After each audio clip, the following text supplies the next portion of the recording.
Welcome to Catholic News World.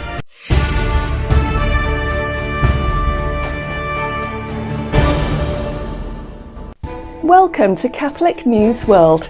Please subscribe to our channel. My name is Steph. Here are this week's breaking news headlines. A kidnapped Catholic priest has been rescued, but sadly, the seminarian, who was also taken, was killed. The two were kidnapped in Nigeria, Africa.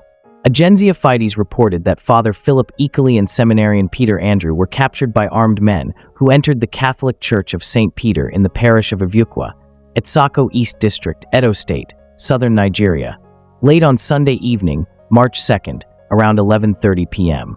PM News Nigeria reported that the Edo State Police Command has announced the rescue of Father Philip Ikeli.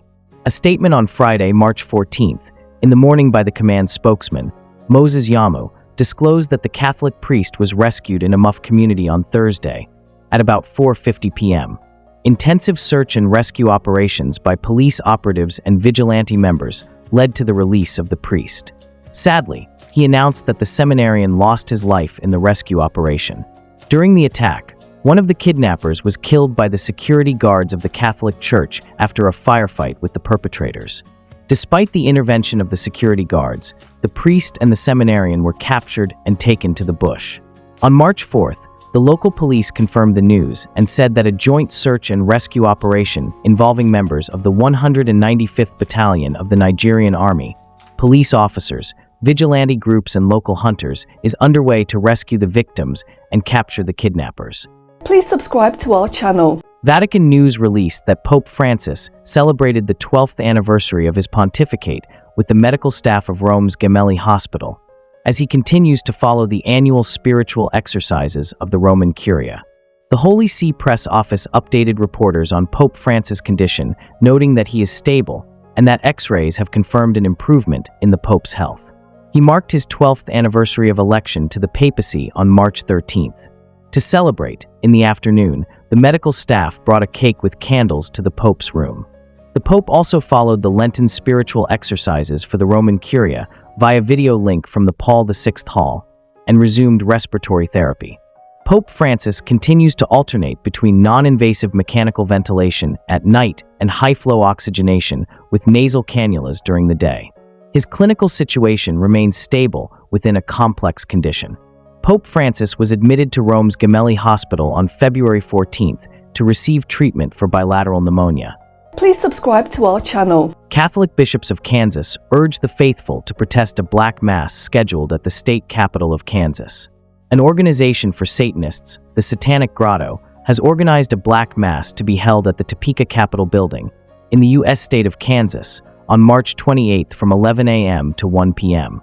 A Black Mass is a satanic rite mocking the Catholic Mass, often including the desecration of a stolen Eucharistic host. The main photo on the social media event reads, "Black Mass at the Capitol, an expression of blasphemy and a dedication to Satan." A group of Catholic students has formed a petition with more than 22,000 signatures petitioning Kansas Governor Laura Kelly to cancel the Black Mass scheduled to take place at the end of the month. American Society for the Defense of Tradition, Family, and Property, Vice President John Horvat, a native of Kansas, stated that he was appalled at the heinous blasphemy.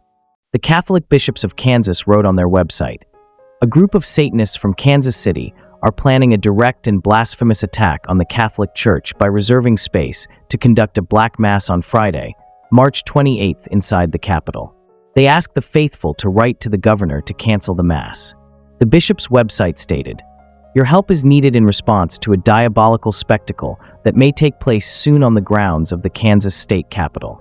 A so-called Black Mass, as it is described by organizers and news media, is scheduled to be held at the Kansas State House in Topeka on Friday, March 28th. Make no mistake, this is a vile and despicable satanic worship ritual. It specifically targets Catholics, the Catholic faith, and all people of good who respect authentic religious liberty and expression. Satanic worship is disturbing, spiritually harmful, and an affront to every Christian. We are deeply disappointed that such blasphemous acts that are intended to mock Catholic worship, the beliefs of all Christians, and those who believe in the one true God, are being allowed on the Kansas State House grounds. Despite this act of bigotry from a small minority who crave public attention by insulting Christians, we know that Satan is powerless against Jesus Christ.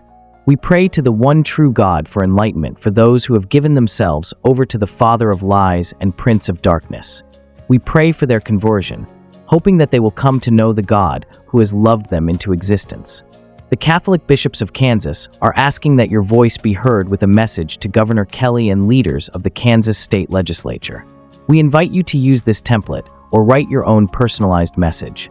Please subscribe to our channel. Agenzia Fides reported that, executing an arrest warrant issued by the International Criminal Court, the Philippine police arrested former President Rodrigo Duterte, age 79, on March 11th at Manila Airport, immediately after his arrival from Hong Kong.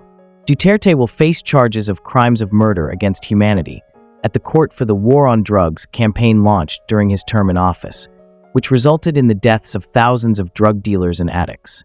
The bishops of the Philippines reacted to the arrest.